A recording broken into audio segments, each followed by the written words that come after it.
Okay, welcome to our topic 4 for laboratory management. And the title of our topic now is organizing. So, if you remember during our topic 2 discussion, we discussed the management process and yung step 2 or yung stage 2 ng process is C, organizing. So, let's see ano yung learning outcomes natin for today. So, our learning outcomes are as follows. Okay, we're going to look into the functions and elements of your organizational structure and then distinguish the two types of organization. Do you remember? We also mentioned two types of organization before, and we're gonna dig a little bit deeper today, as well as explain how important it is to have an organizational chart and the different parts. So, yun na rin yung topic outline natin. Again, organizational structure, the functions, key elements, types of org, and the chart. So, before we proceed, of course, we have our quote from Benjamin Franklin this time. And he said, or well, he sort of popularized this idiom. Ang sabi is, a place for everything and everything in its place. So it's not exactly a complete sentence nga, but it promotes this philosophy of order, right? There should be an orderly organization of things. Like si Kuya dito, no, naglalagay ng, I think, documents, isang folder. So it's important to be tidy, even in your personal lives, in your personal space. If for the girls dyan or the guys who, for example, designated dito lang yung laptop mo, dito yung notebooks mo, dito yung shirts na pang dress, dito yung shirts na pang church, or something like that. Having that designated spot or location for your things is actually healthy pala. It's good because it reduces chaos. So you won't be stressed out if someone is saying, oh, nasan yung charger ko na hiniram mo last week?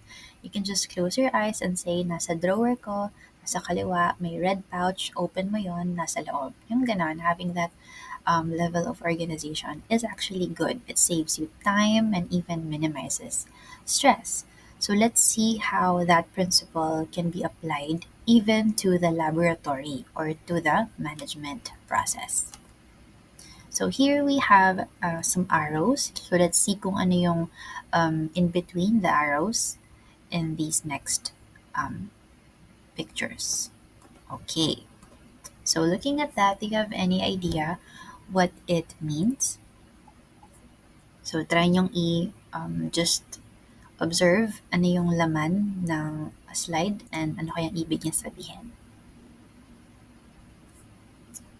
Okay. Alright.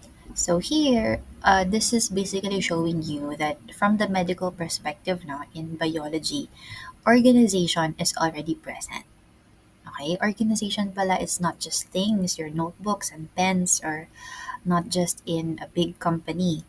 Organization is in your DNA, okay? Because let's look at this. Do you know what this picture is? Okay, I hope so. So that is your cell. So imagine a single cell, just one cell that will be organized into layers, form a tissue. Okay, and then your tissue combined with many more tissues will form an organ, and a group of organs form an organ system, and finally, an entire human being. So imagine if one of these goes wrong, okay, na may kulang ka ng cells, kulang ka ng brain cells, for example, kulang ka neurons, kulang ka ng isang lung. Okay, ano mangyayari? There wouldn't be a fully functioning human being. There would be problems or abnormality, which shows that in the laboratory as well, now imagine this, you need each member of the team, each member of the organization to do their part. Hindi pwedeng may nawawala, hindi pwedeng may hindi nagtatapos ng work. Because in order to be successful, each one has to do their part. Okay? So let's define organizing or redefine it because we already described it on topic 2, right? So organizing again is a process in which, okay, we group tasks. So we group tasks, assignments, activities, and that is very important to achieve your objectives. Okay? So, for example, your objective, okay, kailangan natin mag-renew ng license to operate as a laboratory. What are we gonna do? Ano ba yung mga task mo, okay? Let's compile all our previous documents. Nakapag-apply na ba tayo for NECWAS? Okay, meron ba tayong mga machines na magagamit na bago or maganda kapag nag-inspect sila? So these are your tasks. So having a good organization will help you achieve kung ano man yung sinet mo na objective in the first place. So you section your task to achieve your goal. Okay? So we have here different functions, or should I say purposes of doing organizing. So number one, it secures your resources. It makes sure na naka-allocate yung mga meron kang resource, walang masasayang, nothing will go to waste because they are properly or wisely dedicated where they need to be. Next, it helps in preparing job descriptions. So, clear and defined sino lang na empleyado yung kailangan gumawa ng ganitong job. Clear job description. And then, of course, having that description, we can now formally assign the task to the person, or we can give people the authority to do this particular job. And lastly, it helps employees visualize. So imagine if you're part of a laboratory and nag-organize na ng task yung leader ninyo or the laboratory manager. So now you can visualize if you are given the task of being the phlebotomist for today. So may task ka to be the phlebotomist, you're given the authority for the entire phlebotomy area, ikaw ang bahala for the entire day, mag-extract ng blood from patients. You can imagine, okay, yun lang yung gagawin ko for today, hindi ko iisipin yung specimen sa microbiology, hindi ko iisipin yung blood sa blood bank or yung urine sa urinalysis. I will just visualize and operate in my area today. So clear, right? So walang mix up or walang problems. So next, let's look into the organizational structure naman. So define muna natin siya. Si organizational structure will show you, okay, how tasks are formally, okay, divided. Okay, divided yung task. Iba yung task ni person A kay person B. But also, it can show you how similar tasks can be grouped. Okay? And then, of course, coordination between each team or each member of the organization. So, division, even grouping, and coordination.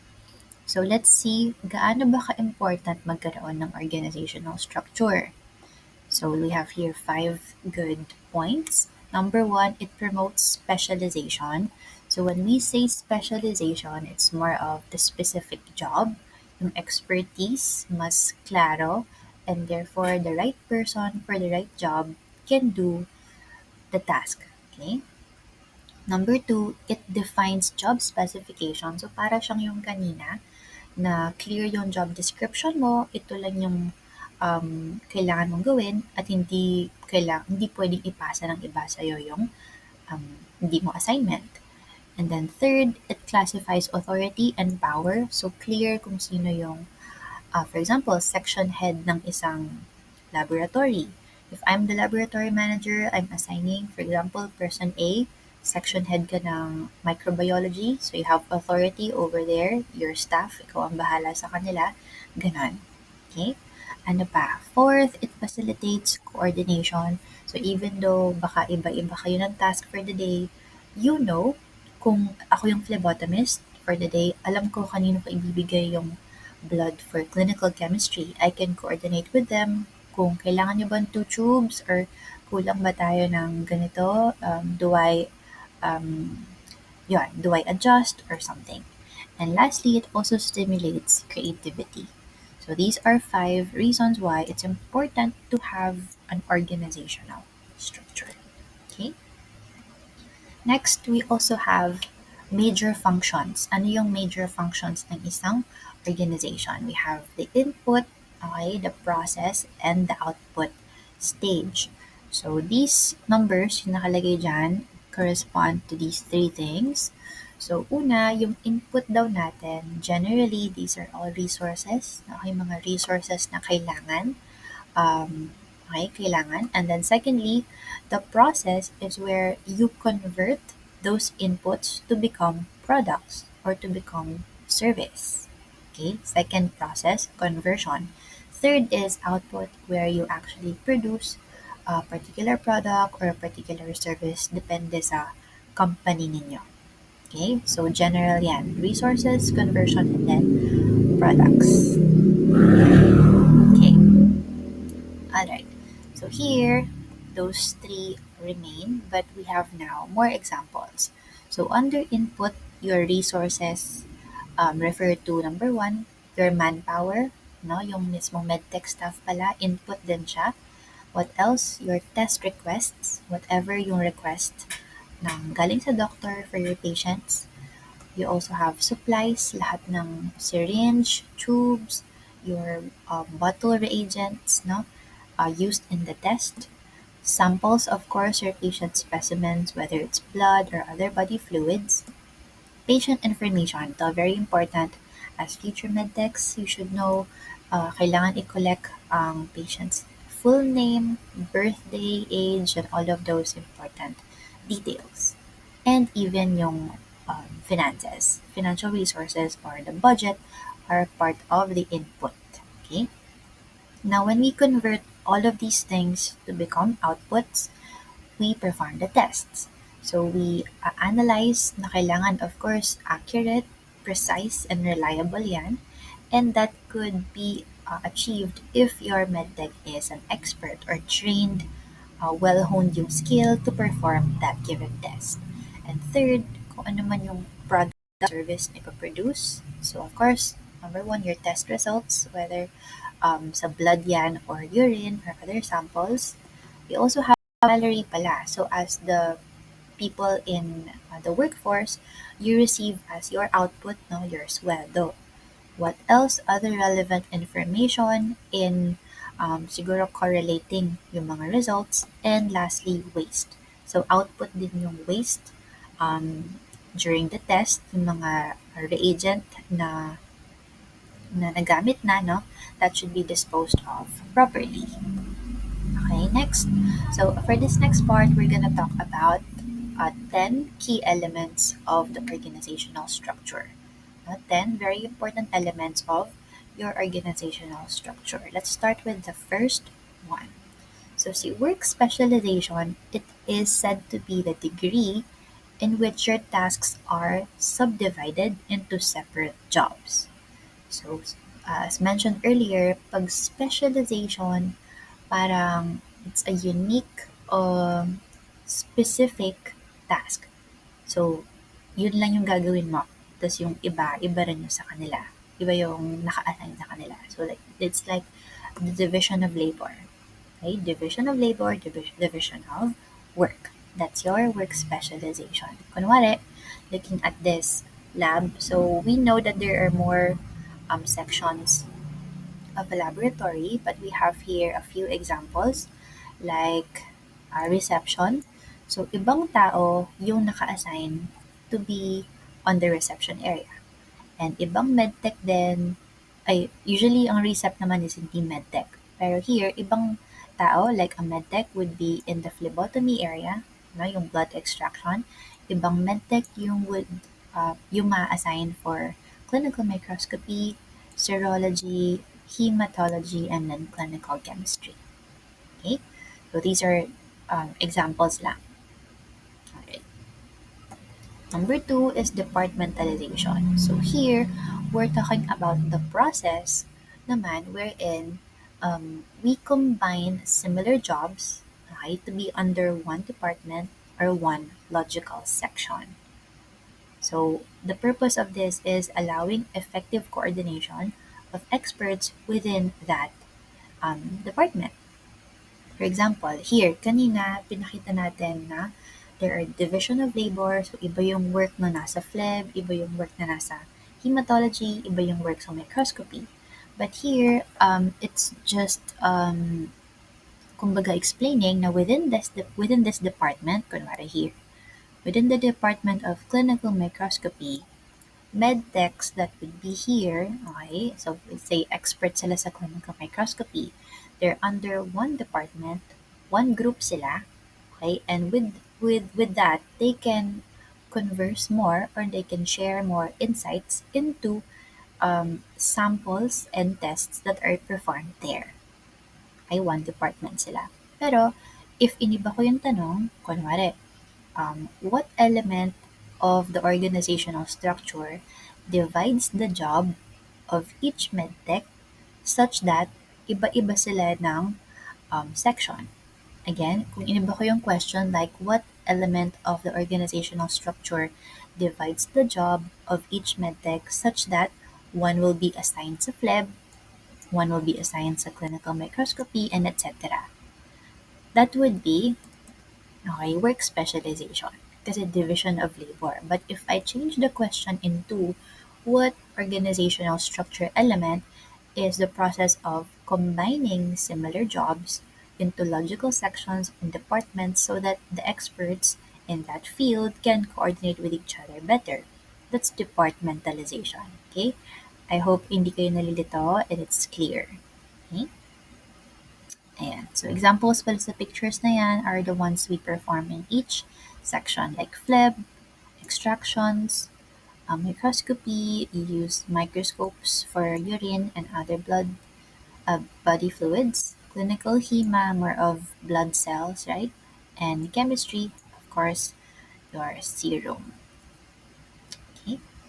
Number three, we have the chain of command. So this element, the chain of command is focusing more of the line of authority, right?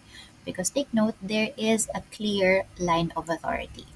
In any organization, you need to know kung sino yung nasa higher level, sino yung nasa top management, sino yung nasa middle, and then sino yung nasa bottom or lower management.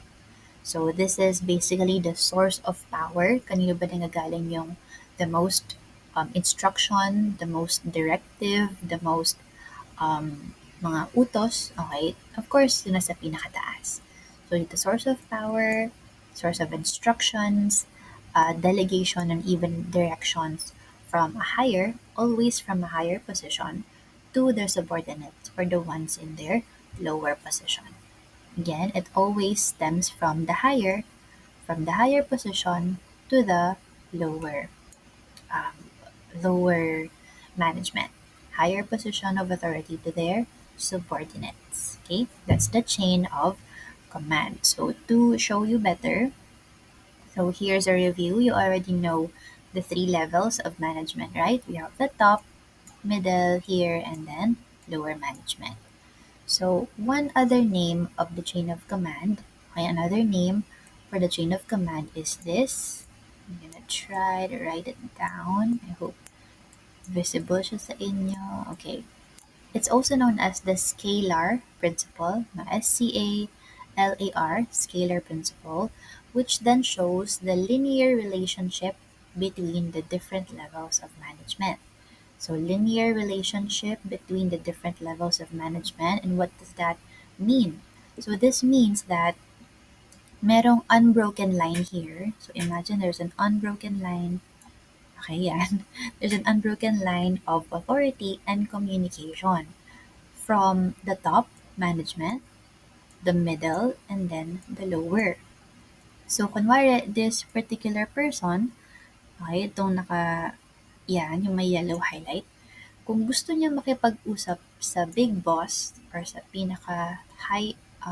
highest level of authority, kailangan niya munang dumaan sa middle management, and then sa middle management yung mag-communicate nun kay top level management. Hindi siya pwedeng mag-shortcut na didiretso or hindi yun normal. Okay, so yun si scalar principle or yung ating chain of command. So of course, directives, yung mga utos, always galing kay top level, again, higher authority, to the subordinates. But if the ones in the lower management want to say something sa top, kailangan munang dumaan sa middle and then etc. Okay, so there's that unbroken line of authority and communication. Okay, I hope it's clear to you guys. But if you have questions, I think I'm gonna post a particular schedule para ma-voice out nyo, and I'm gonna be either online or available at the faculty to answer those. Okay, so just message me or email me regarding them if you would want it to be online. Okay, next, we have number four, authority. So this element, authority, is basically empowering someone to make decisions, okay, to make decisions on behalf of the company or of the firm. So not just to make decisions, also the power to act. Okay, so another term niya, also known siya as the power to act. So imagine someone is given the authority to just buy everything and binigay sa kanya lahat ng budget. So, binigyan siya ng authority to take care of the budget and the monetary assets ng company. So, siyang bahalang gumawa ng desisyon saan ko ilalagay yung 10 million pesos na binigay sa akin. So, meron siyang power to act, power to decide kung anong gagawin niya sa pera.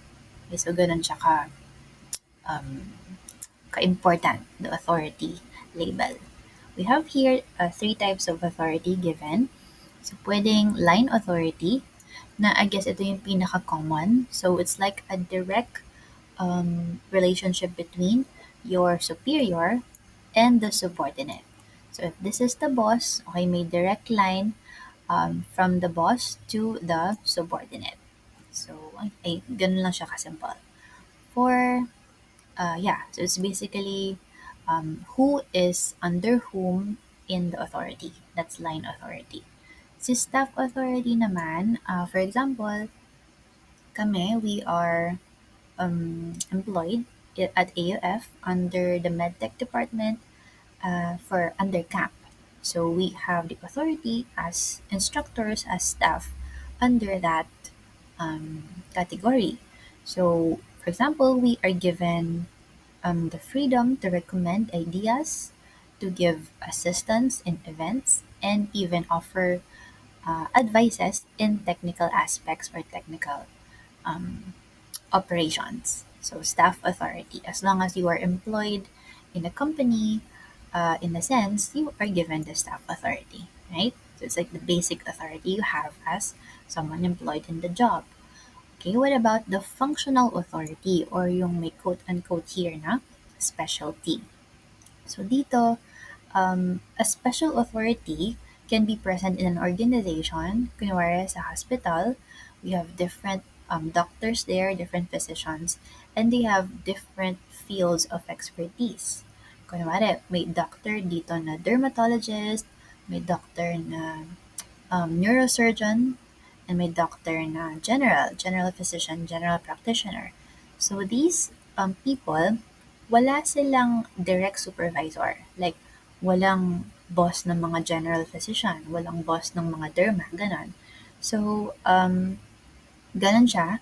But they do have the power to enforce directives that are within the context of their job. Kunwari, si neurosurgeon, he has the power to enforce directives within the operating room. Kung manghihingi siya ng ganitong blade of an instrument, kung sasabihin niya, monitor that heartbeat as I look into this part of the brain. So, ayun, meron siyang ganong authority. Pero, kunwari, si neurosurgeon, di ba, ang functional authority niya is within the operating room and the patient. If si neurosurgeon somehow napadaan sa laboratory and ikaw hindi ka naman under his authority, kumbaga, but he went to you and asked you for a favor, you have the freedom to say no because wala na siyang functional authority in the clinical laboratory. Okay? Kuha ba yun? Alright.